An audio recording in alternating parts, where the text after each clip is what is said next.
Olá, chega mais, seja muito bem-vindo ao Preveste UEA. Eu sou o professor Elias, sou do sexo masculino, tenho 42 anos, sou pardo, cabelos pretos, estatura mediana, estou trajando uma calça jeans e uma camisa preta. O ambiente da aula é um estúdio de televisão e usarei uma tela interativa para anotações.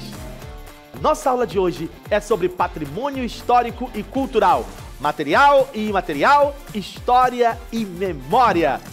E a primeira coisa que a gente precisa saber sobre isso é o conceito de história. Afinal de contas, o que é história? A história, gente, é o estudo dos homens no decorrer do tempo. E aqui homens no geral, homens, mulheres, crianças, jovens, idosos. É o estudo da trajetória humana no decorrer do tempo. A história, ela vai investigar as mudanças e as permanências ao longo do tempo. A gente estuda o que mudou, o que permaneceu. Um exemplo disso, a questão das roupas, né? Você pode perceber que antigamente as roupas eram diferentes das roupas que são utilizadas atualmente. A gente estuda também as mudanças na forma de pensar, nos costumes, na questão social, como é que a vida das pessoas caminhava nos tempos anteriores ao nosso e o que mudou e o que permaneceu de lá para cá. Por isso, quando a gente estuda história, isso permite construir um entendimento sobre a sociedade atual a partir dos vestígios deixados pelas sociedades passadas. E para isso, o historiador conta com o quê? O historiador conta com o quê? Com as fontes históricas. Porque o historiador, gente, ele é um detetive do passado.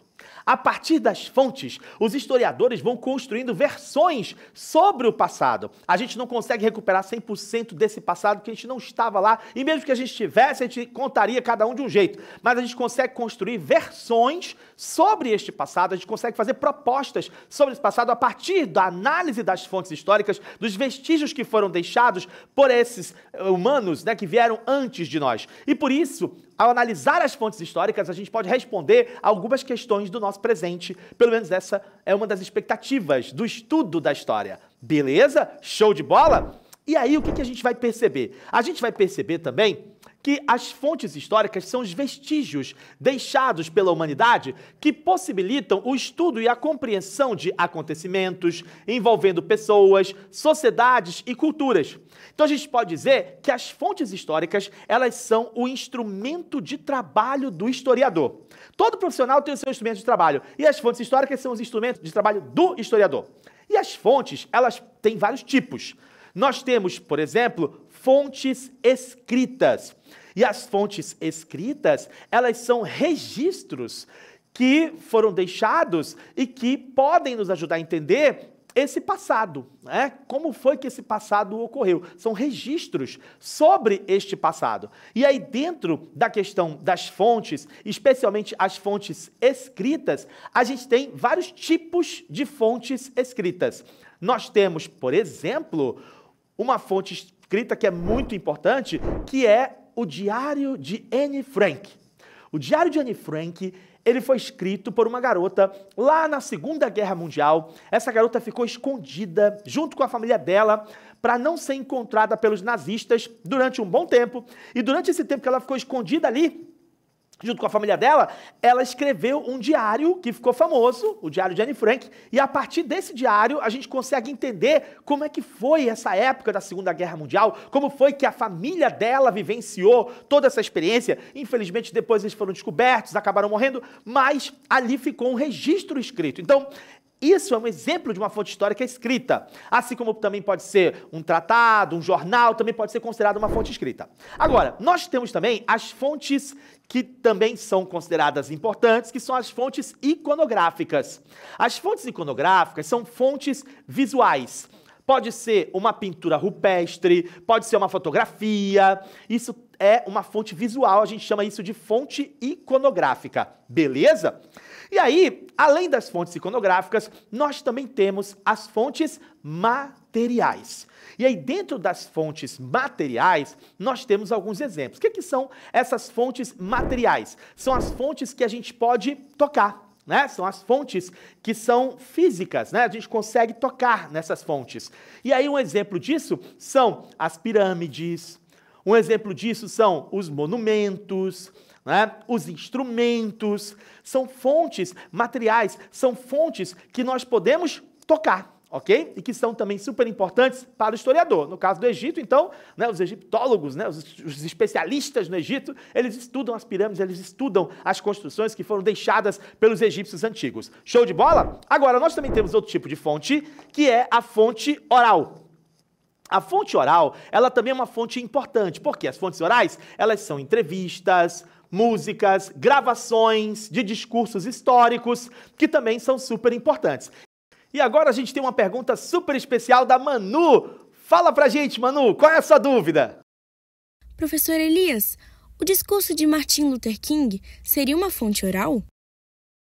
Muito boa essa pergunta, Manu.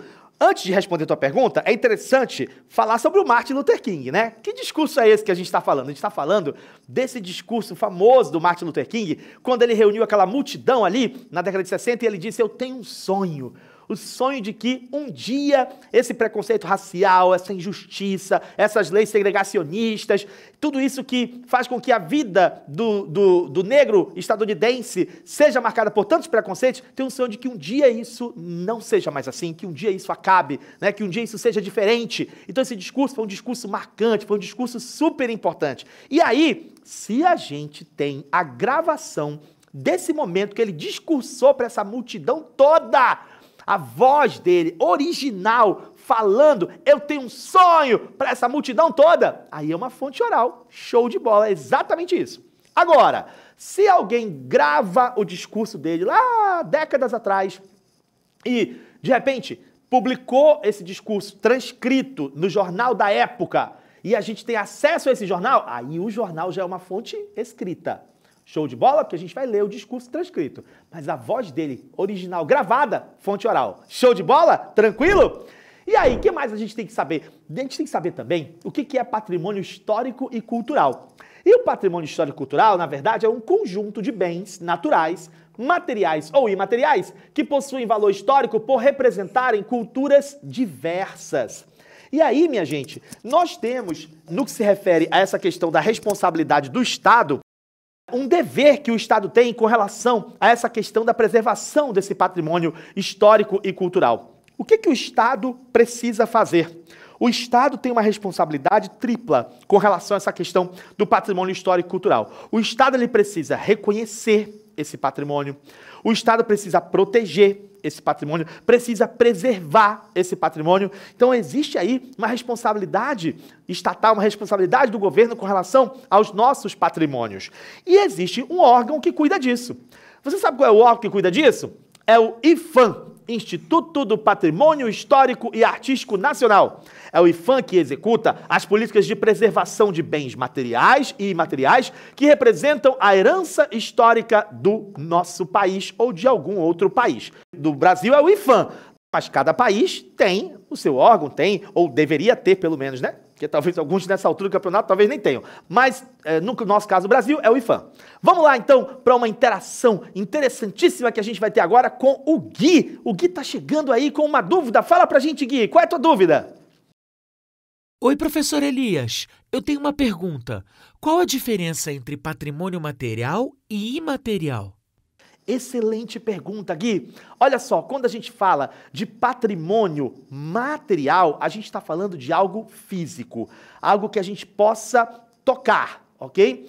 Quando a gente fala de patrimônio imaterial, a gente está falando de um saber, de uma tradição, de algo que foi passado de uma geração para outra, muitas vezes até oralmente, e aí não é uma coisa física, não é uma coisa que a gente possa tocar. Show de bola? Vamos ver isso? Olha só. No caso, o patrimônio imaterial pode ser uma tradição, um saber transmitido de uma geração para outra. E um exemplo disso é a capoeira. Ou então a pintura corporal dos povos indígenas. Eu posso tocar fisicamente na capoeira? Não. Eu posso até tocar no capoeirista, mas na capoeira em si eu não posso tocar. Por quê? É um patrimônio imaterial, beleza? Agora, a pintura corporal dos povos indígenas, a forma de fazer essa pintura corporal.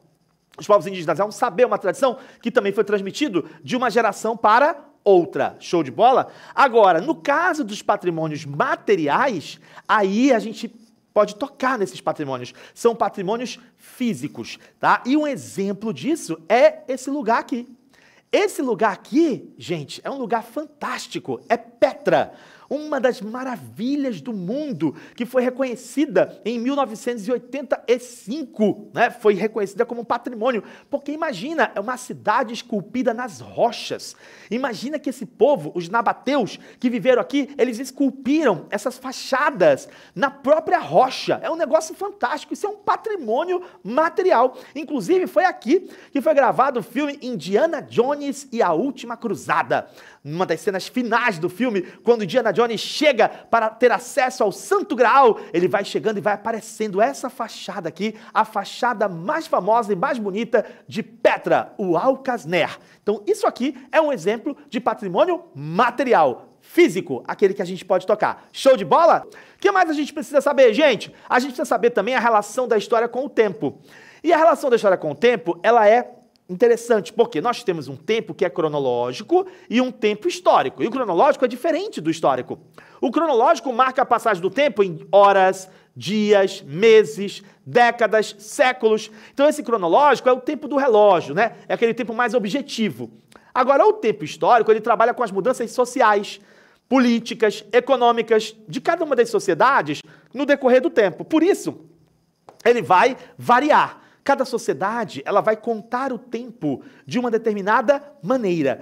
Aqui a gente vê um exemplo dessa variação na forma de contar o tempo. O calendário cristão, por exemplo, ele se baseia no nascimento de Cristo. Então, a gente começa a contar o tempo a partir do nascimento de Cristo.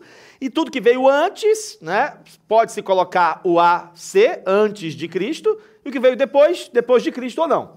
Já o calendário islâmico, ele se baseia em outro evento histórico, que seria a saída do profeta Maomé da cidade de Meca para a cidade de Medina, que é chamado de Égira, esse momento na história do islamismo, a Égira. Então, o que para nós, no calendário cristão, é o ano 622, para eles seria o ano 1. Então, essa diferença na contagem de tempo, ela se dá por conta do evento que é considerado. No calendário cristão, o nascimento de Cristo é a base. No calendário islâmico, o início é a fuga do Maomé, a saída de Maomé da cidade de Meca para a cidade de Medina, a Égira. Show de bola? Tranquilo? Agora vamos ver uma questão? Olha só. Os bens culturais de natureza imaterial dizem respeito àquelas práticas e domínios da vida social que se manifestam em saberes, ofícios e modos de fazer, celebrações, formas de expressão cênicas, plásticas, musicais ou lúdicas. E nos lugares. A Constituição Federal de 88, em seus artigos 215 e 216, ampliou a noção de patrimônio cultural ao reconhecer a existência de bens culturais de natureza material e imaterial. Beleza, show de bola. De acordo com a definição do Instituto do Patrimônio Histórico e Artístico Nacional, IPHAN, considera-se um patrimônio imaterial amazonense. O Centro Histórico de Manaus, ele é uma coisa física? Posso tocar? Posso. O Círio de Nossa Senhora de Nazaré, no nosso caso aqui, ele está pedindo um patrimônio amazonense, ok? Específico do Amazonas. O Mercado Municipal Adolfo Lisboa é um prédio histórico de Manaus, ok? Mas é um patrimônio físico, a gente pode tocar. O Complexo Cultural do Boi Bumbá do Médio Amazonas e Parintins, opa, a festa do boi é uma festa, é um saber, é uma tradição, é um patrimônio imaterial. Por quê? Porque foi transmitido de uma geração para outra e esse complexo todo não é uma coisa física que a gente possa tocar. Show de bola? Os saberes, as tradições, as danças, né? E o último conjunto arquitetônico e paisagístico do Porto de Manaus, não, porque o Porto é um lugar, né? É um lugar físico que eu posso tocar, eu posso estar ali no porto, tocar fisicamente o porto. Então seria um patrimônio material. O imaterial aí, então, seria qual é a letra? Qual é a letra? Letra D de dado seria o nosso patrimônio imaterial aqui do Amazonas. Show de bola? Então é isso, minha gente. Na aula de hoje, nós vimos, então, patrimônio material, imaterial, vimos o trabalho do historiador, as fontes históricas e todos esses assuntos são importantes para o vestibular da UEA.